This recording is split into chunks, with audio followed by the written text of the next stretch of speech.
Wakapolri, Bapak Ibu, pimpinan Kepala BPS Kabupaten Kota.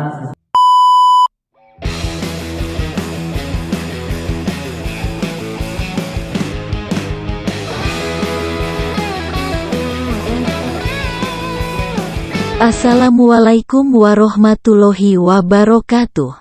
Sahabat Pak D, hari ini Selasa tanggal 24 Mei tahun 2022 di sela-sela rapat koordinasi daerah sensus penduduk 2020 lanjutan BPS Provinsi Sumatera Selatan. Bertempat di Hotel Santika Premier Bandara Palembang, BPS Kabupaten Oku diberikan kesempatan untuk sharing kepada seluruh peserta Rakorda dalam rangka strategi menyukseskan pendataan long form Sensus Penduduk 2020 lanjutan di Provinsi Sumatera Selatan. Kalau bicara strategi ini sebenarnya banyak faktor yang mempengaruhi keberhasilannya ya. Suatu strategi yang kita rencanakan itu akan berhasil jika pertama kita punya niat yang bulat dulu. Kita punya tekad yang bulat untuk melaksanakannya seoptimal mungkin. Nah, ketika kita sudah punya niat yang kuat, tentu saja selanjutnya akan banyak waktu. Akan banyak waktu yang dibutuhkan, akan banyak energi yang harus kita curahkan dalam menjalankan strategi tersebut agar berhasil. Nah, di sini saya akan mencoba sharing beberapa kegiatan-kegiatan yang sudah kami lakukan di survei atau sensus yang ada di BPS Kabupaten Oku ataupun yang rencananya akan kami lakukan di long form. Strategi ini mungkin dan kemungkinan besar sama, tidak beda jauh dengan apa yang sudah dilakukan oleh teman-teman di kabupaten kota lainnya. Hanya saja banyak faktor yang mempengaruhinya. Salah satu yang memudahkan kami dalam melaksanakan strategi ini itu adalah karena kondisi geografis di Oku yang cukup ringan ya, cukup ringan karena dari daerah terjauh sampai terdekat itu kami itu hanya 1 jam dan itu bisa ditempuh dengan kendaraan roda 4 maupun roda 2. Artinya strategi yang sudah kami rancang ini cukup bisa dijalankan di Kabupaten Oku, tetapi mungkin juga perlu improvisasi jika ingin dijalankan di kabupaten kota lain, khususnya untuk kabupaten kota yang mempunyai wilayah geografis yang cukup luas ya. Nah, sebelum kita masuk ke strateginya, ini gambaran umum dulu terkait pelaksanaan long form di BPS Kabupaten Oku. Ada sekitar 444 blok sensus yang menjadi kabupaten tetangga seperti Oku Timur, Oku Selatan, padahal Oku itu kabupaten timur ya. Mereka itu anak-anak dari Kabupaten Oku dulunya. Tetapi yang jauh-jauh, yang wilayahnya susah-susah, yang rawan begal kami pisahkan. Biarlah Oku Timur sama Oku Selatan. Jadi yang di Oku itu yang wilayah aman-aman lain.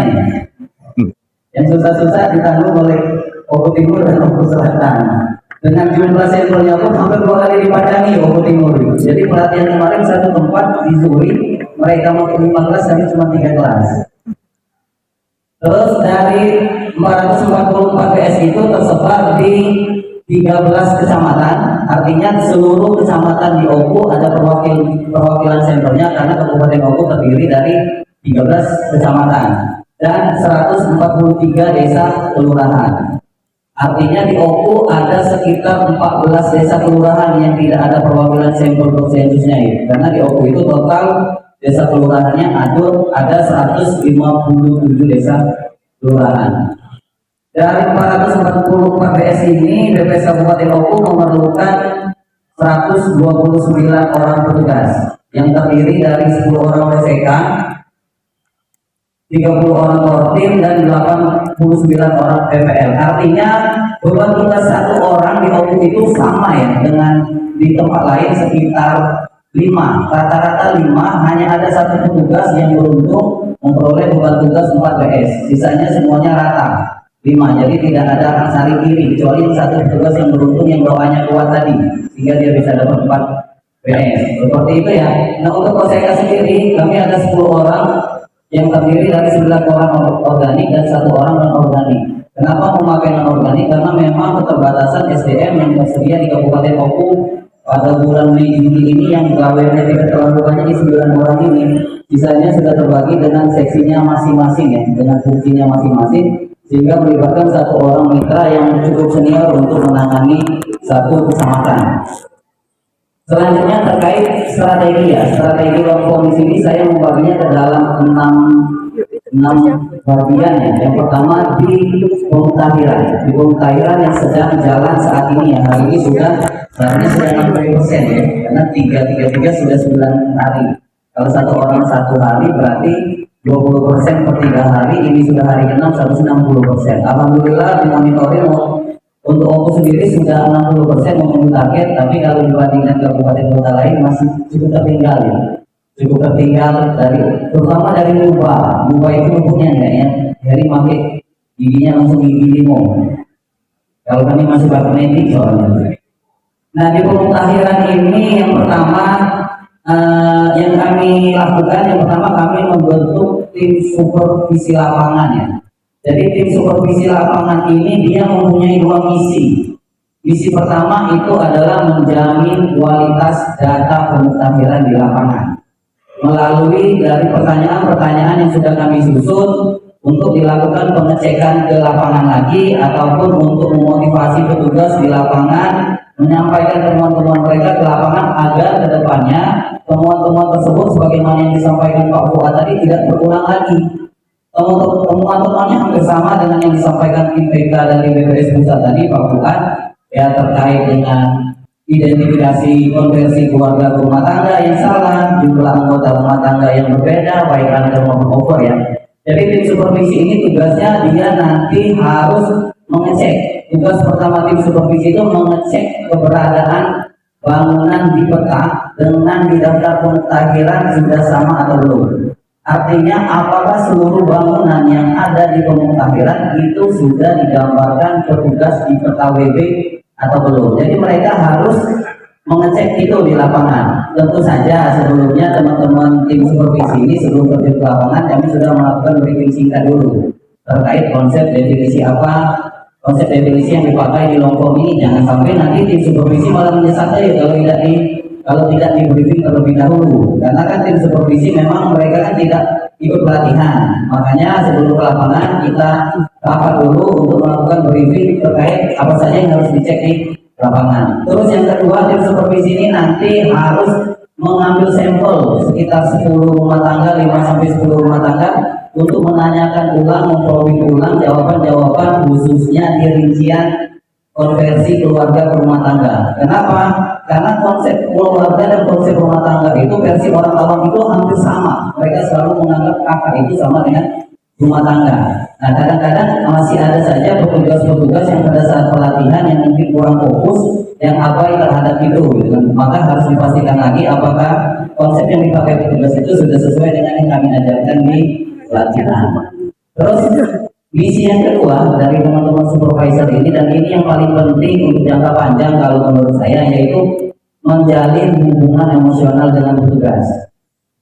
Ketika kita sudah bisa menjalin hubungan emosional yang cukup baik dengan petugas, petugas itu akan melakukan apapun yang kita minta tanpa ada pertimbangan embel-embel yang diikuti di belakang. Itu untuk karakteristik mitra di OKU ya, bisa jadi berbeda juga dengan karakteristik mitra teman-teman di kabupaten kota lain. Jadi teman-teman supervisor ini tugasnya menjalin hubungan emosional dengan petugas. Kita ke sana, petugas itu sangat senang ketika dikunjungi oleh teman-teman di kantor gitu. Artinya teman-teman organik, teman-teman mitra itu merasa bahwa teman-teman organik ini juga berjibaku untuk menjaga kualitas data di lapangan, mengawal mereka, menemani mereka, memberikan penjelasan ketika ada masalah di lapangan. Karena komunikasi antara mitra dan komunikasi antara BPS Kabupaten Kota itu harus dijalin dengan baik, sehingga apa yang kita rencanakan di sini bisa diterapkan oleh teman-teman mitra di lapangan. Nah, menurut saya kenapa selama ini saya OKU itu hampir untuk pemasukan dokumen atau pendataan dokumen itu cukup lancar, karena tadi faktor hubungan emosional yang memang sudah terjalin cukup baik dengan teman-teman mitra di Kabupaten OKU, khususnya teman-teman mitra di fungsi sosial. Nah, terus strategi yang kedua itu adalah pertemuan seluruh petugas. Kendala utama di PPS ini biasanya penataan lapangannya cepat, roket selesai. Nah, kendala setelah pendataan lapangan akan muncul dokumennya kok tidak masuk-masuk. Inilah yang kadang memicu konflik antara IPDS sosial. Kenapa? Karena dokumennya kok tidak masuk-masuk, yang salahnya di mana? Dari situ saya mulai mengamati di lapangan, oh teman-teman ini tidak bisa kalau saya lepas sendiri, mereka harus mengumpulkan dari tempat dia ke kantor tanpa ada fasilitas, atau teman-teman organik harus ke lapangan tiap hari gitu kan, untuk mengambil dokumen itu, karena kan memang tuntutannya kan baru berjalan kan, maka mereka harus jalan tiap hari di tengah-tengah kesibukan seperti itu, kayaknya agak tidak memungkinkan. Kebetulan juga kondisi geografis OKU itu mendukung Bapak Ibu. Kalau strategi ini tidak bisa diterapkan di OKI dan Bangka. Habis anggaran 1 tahun untuk mengundang strategi ini. Tapi di OKU kami bisa melaksanakannya karena memang paling jauh tugas kami hanya 1 jam. 1 jam dan bisa ditempuh dengan kendaraan roda 4 maupun roda 2. Jadi teman-teman mitra itu saya undang ke kantor untuk pertemuan di sana kami memanfaatkan lapangan halaman belakang kantor kami yang memang cukup luas. Jadi di sana kami membuat tenda agar tidak panas, terus alasnya kami memanfaatkan spanduk-spanduk bekas untuk duduk bersama di sana. Saya diskusi, teman-teman sharing terkait kendala di lapangan apa, kami di kabupaten berusaha untuk memberikan solusi ke mereka. Selanjutnya akan ditindaklanjuti mereka di sana lah.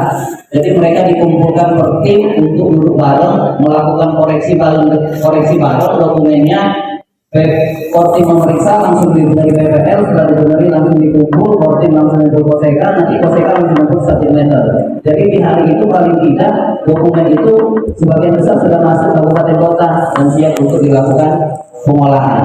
Jadi seperti itu yang kami lakukan di OKU untuk pemutahiran. Nah, rencananya untuk pertemuan di tahap pemutahiran ini Budana nanti akan kami laksanakan di tanggal 30 Mei. Karena memang pulang dari Latin ini kan ada tanggal merah ya, hari Jumat terlalu singkat waktunya, sehingga di tanggal 30 itu harapannya seluruh dokumen seharusnya sudah bisa masuk semua ke IPDS untuk dilakukan pengolahan. Nah, terus untuk di tahapan berikutnya itu tahapan pengolahan pemutahiran. Nah, untuk tahapan pengolahan pemutahiran ini, kemarin saya dapat informasi dari Pak Nanda bahwa memang untuk penarikan sampel itu masih belum bisa Budana karena memang masih ada program entry-nya atau validasinya yang error ya. Walaupun sudah berhasil di entry, tetapi statusnya masih error sehingga dia tidak bisa dilakukan penarikan sampel, terutama untuk keluarga-keluarga yang pengelolaan pangannya lebih dari 1. Seperti itu. Nah, strategi sendiri yang kami lakukan itu hanya 1, yaitu mendulukan minimal ada 1 BS yang sudah di entry per PPL. Artinya ketika pencacahan sudah mulai di tanggal 1 Juni nanti, teman-teman PPL itu sudah bisa ke lapangan. Karena minimal dia sudah ada 1 BS yang dari sampel. Sisanya kalau memang teman-teman di PDS mampu melakukan pengentrian sebelum tanggal 1, ya tetap kami lakukan, tetapi kemungkinannya kecil mereka harus bisa selesai sampai tanggal 30 karena memang selama ini terkendala dengan program entry juga. Kadang-kadang yang batch-nya melebihi dari vaksin kita ya. Kita vaksin 1, 2, 3 booster, kali ini 1, 2, 3, 4, 5 dan seterusnya seperti itu. Nah, terus karena kita KEPI ya, termasuk salah satu kabupaten kota yang menggunakan KEPI, jadi masalah utama, musuh utamanya itu adalah ICS. ICS itu pertama saya ingat sekali, pertama sekali PPS Kabupaten menggunakan ICS itu di PODES 2019. Sekarang 2022, masalahnya sama, data hilang, server lemot, aplikasi nutup DW, masih sama masalahnya. Tapi kita tidak bisa terus mengeluh seperti itu ya, karena pengalaman dari sebelum-sebelumnya seberapa besar keluhan dari teman-teman di daerah, jadwal masih tetap 30 selesai apapun kendalanya di lapangan. Jadi kami berpikir bagaimana caranya agar proses pendataan ini masih tetap berhasil di lapangan walaupun ICS-nya bermasalah. Nah, untuk strategi pertama, pendataan pakai PHB ini merupakan hampir seluruh orang pasti strategi utamanya masih pakai PHB. Cuman masalahnya di long form ini jumlah sampelnya cukup banyak. Kalau kita tadi 444 BS, kita mau pakai PP misal semuanya, satu rumah tangga itu sekitar 25 halaman, dikalikan 444 BS, kayaknya tewas nanti printernya. Anggarannya juga tewas sih kelihatannya. Nah makanya untuk di Lombok ini kami hanya mencetak sedikit ya, paling satu PPL mungkin setengah blok atau satu blok kami bekali dokumen PP. Tujuannya untuk apa? Ketika aplikasi ICS di wilayah-wilayah remote yang mungkin untuk mengulang sana itu cukup jauh, mereka bisa mendata pakai PP dulu. Selain itu juga dokumen PP yang kami bekali itu tujuannya untuk yang poin kedua. Jadi teman-teman PPL itu kami minta untuk menggunakan handphonenya ketika mereka melakukan wawancara, menghidupkan rekaman wawancara tersebut, rekaman suara ya, bukan video. Jadi teman-teman saya wajibkan untuk melakukan perekaman pada saat mereka wawancara. Tujuannya untuk apa? Ketika nanti aplikasi ICS itu ngehang, penyakitnya kambuh, gitu kan, teman-teman punya rekaman ketika mereka wawancara, sehingga mereka tidak perlu lagi ke lapangan untuk mengunjungi ulang responden tersebut. Kenapa? Kalau datanya sudah hilang, solusinya cuma satu, ngentri ulang. Ketika data itu sudah hilang dari server kita, tidak ada solusi lain selain melakukan pendataan ulang. Kalau bukan kita mendatanya pakai PP, ya ini bantuan rekaman wawancara bisa membantu, sehingga dia tinggal memutar ulang rekamannya dari rumah, bisa menginput ulang di rumahnya masing-masing tanpa harus ke lapangan lagi. Ini baru kami terapkan di sini di Susun Nasarnas, kami belum menerapkan, tapi karena ini pakai ICS dan tidak memungkinkan di backup pakai PP, makanya kayaknya jadi solusi yang cukup rasional ya, cukup rasional untuk diterapkan di lapangan, walaupun tetap nanti pasti pertanyaannya emang rekamannya cukup memori handphone petugasnya. Saya kemarin sudah mencoba merekam sekitar 1 jam, tidak terlalu banyak ya, hanya beberapa mega muatannya. Nah makanya nanti setelah mereka merekam, nanti di sini di pendataan lapangannya di poin ketiga itu kita membuat laporan harian. Jadi kita menyusun sistem memanfaatkan Google Form ya, laporan harian dalam rangka juga untuk memantau optimalisasi penggunaan 313. Jadi teman-teman di laporan harian itu mereka hanya mengirimkan identitas BS-nya, nomor rumah tangga yang berhasil dicacah, melampirkan foto rumah respondennya, dan rekaman wawancaranya dilampirkan. Jadi ketika sudah dikirimkan, teman-teman bisa menghapus dulu rekaman itu di HP. Nanti ketika hilang dia bisa menghubungi kabupaten kotanya untuk meminta biar memori HP petugas juga tidak penuh. Kalau memorinya nanti penuh, nanti aplikasi ICS-nya tidak malah dapat jalan. Itu untuk aplikasi ICS ya, mitigasi yang sudah kami susun. Nah untuk pendataan lapangan, pastinya kami akan sebisa mungkin mengoptimalisasikan pelaksanaan 313. Sebenarnya 313 ataupun 212 itu hal yang sudah saya pakai ketika pertama kali masuk ke seksi sosial di tahun 2016. Tapi namanya bukan 313 waktu itu Budana. Saya itu 311. Jadi 3 hari nyacah, 1 hari kita ketemu di kantor untuk koreksi silang bersama-sama, 1 hari saya kasih waktu untuk istirahat, untuk narik nafas, untuk nyadap karek dulu mereka, untuk nyari penghasilan lain di luar ya. Jadi mereka istirahat, baru nanti di idanya lagi jalan lagi seperti itu. Itu sudah saya terapkan dari 2016 di Susenas maupun di Sakernas, dan alhamdulillah memang cukup lancar. Nah ini mungkin hanya namanya saja yang berbeda. Kalau dulu 311, ini 313, ada lagi 212. Dan teman-teman mitra di BPS Kabupaten Bengkulu itu sudah terbiasa di sini, walaupun pada prakteknya di lapangan pasti selalu ada hambatannya. Tidak akan berjalan 100% 313 ini karena kendala-kendala di lapangan di luar BPS, teman-teman mitra punya masalah sendiri-sendiri di lapangan. Tapi paling tidak, walaupun melenceng, tidak terlalu jauh dari apa yang sudah kami targetkan. Jadi optimalisasi penggunaan 313 ini melalui 2 poin di bawah ini, tim supervisi lapangan dan laporan hariannya. Karena kalau hanya laporan via WA, kadang-kadang tadi teman-teman kadang-kadang hanya membuat laporan lain. Tapi dengan adanya foto rumah, oh berarti ini memang paling tidak dia sudah datang ke rumah tangga itu.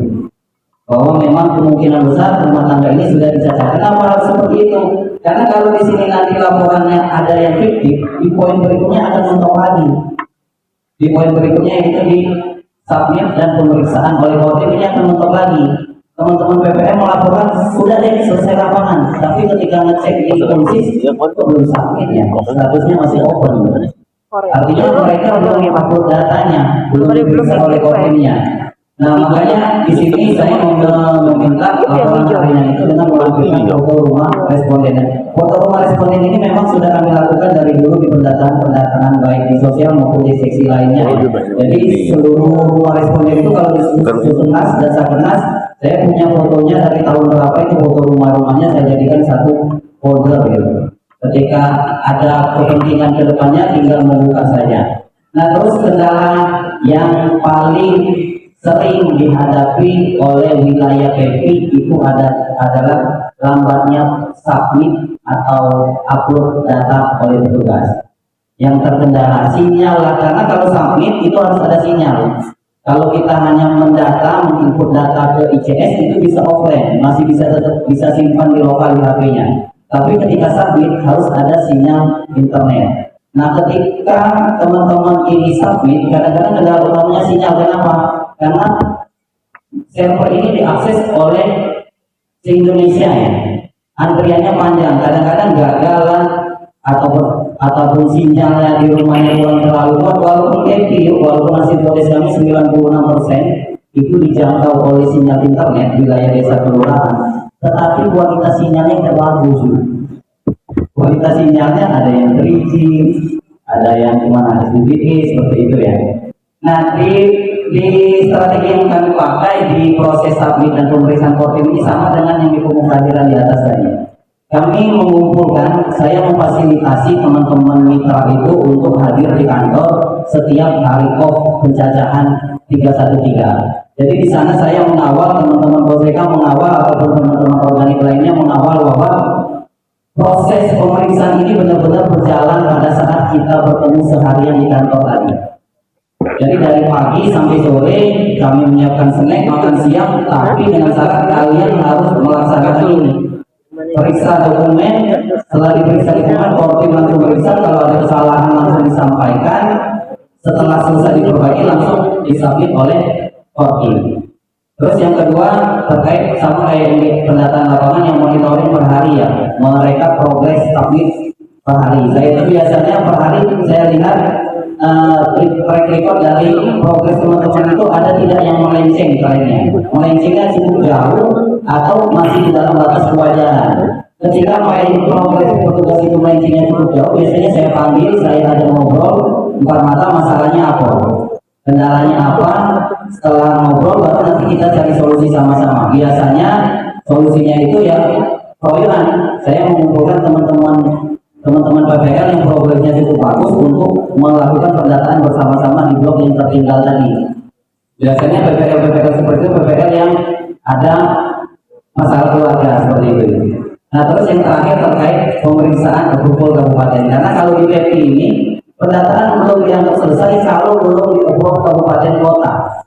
Masalahnya approval kabupaten kota itu hanya di fungsi sosial di Lombok sendiri hanya kami bertiga gitu, saya dan teman-teman fungsional di statistik sosial. Nah di sini kemarin saya ingin bagaimana caranya biar proses ini tidak hanya proses yang dicentang terus langsung ke protokol, karena di posisi itu kita bisa mencentang seluruh rumah tangga yang jadi sampel langsung kita sekali klik terhubung semua tanpa harus membuka dokumennya. Nah, saya mencoba untuk menghindari itu, makanya saya itu di Podes biasanya ataupun di peraturan kelahiran kemarin membentuk tim pemeriksa kabupaten kota ya. Jadi tim pemeriksa kabupaten kota itu terdiri dari fungsi sosial dan beberapa teman-teman koseka organik. Jadi mereka ya. Jadi mereka di briefing untuk melakukan apa saja yang harus dicek. Paling tidak dokumen itu harus dibuka dulu sebelum di-approve. Harus dilihat dulu kesalahan-kesalahan yang disinyalir itu ditemukan di sampel tersebut. Jadi mereka di briefing dulu, membentuk tim dibagi per wilayah. Si A di kecamatan A, si B meriksa kecamatan C, dan seterusnya seperti itu. sehingga paling tidak dokumen-dokumen yang diurus kabupaten kota ini sekilas sudah diperiksa oleh teman-teman tim pemeriksa ini. Mungkin hanya itu saja. Nah, ini beberapa dokumentasi ya, beberapa dokumentasi pertemuan tim yang kami lakukan di Susenas Maret 2022 kemarin. Jadi kita memanfaatkan halaman belakang kantor, mendirikan tenda ala kadarnya yang penting tidak panas, memanfaatkan parkiran Pak Budi di sini. Pak Budinya mobilnya dipindahkan dulu biar bisa dimanfaatkan teman-teman untuk ini bareng memeriksa bareng, dipantau oleh Kortim, Koseka dan saya sendiri juga standby di sana jika nanti ada masalah yang ditemui di lapangan. Itu saja Bundana mungkin yang bisa saya sampaikan. Terima kasih atas waktunya. Mungkin juga strategi yang di sini tidak bisa sebetulnya dilakukan oleh teman-teman di kabupaten kota karena memang kondisi geografis yang memang tidak memungkinkan, tetapi bisa juga teman-teman modifikasi ya. Bisa teman-teman modifikasi, bisa membuat TC-TC di suatu kecamatan untuk kumpul, paling tidak kumpul, karena sifatnya mitra itu mereka akan lebih optimal bekerja ketika kita ada di sana. Ketika kita ada di sana, sama-sama berpanas, sama-sama duduk sehat untuk melakukan pemeriksaan bersama-sama. Mungkin itu saja dari saya. Mohon maaf bila ada kesalahan, salah-salah kata dalam penyampaian saya. Sebagai penutup, saya di sini bukannya untuk menggurui teman-teman Bapak Ibu semua, hanya sekedar sharing saja. Dan memang kebetulan juga kode Satgas BPS Oku itu 1601 yuk, makanya setiap kali apapun pasti nomor 1 duluan dipanggil gitu ya. Bukan berarti peringkat 1, tapi memang karena kode Satgas kami 1601 pasti yang jadi sampel itu 1601 dulu. Nah, untuk saran saja mungkin akhirnya yang ke depan dari 16 terakhir paling bawah dipanggil, jangan paling depan ya. Biar kami jadi yang terakhir. Itu saja dari saya. Terima kasih. Saya akhiri. Assalamualaikum warahmatullahi wabarakatuh. Waalaikumsalam warahmatullahi wabarakatuh.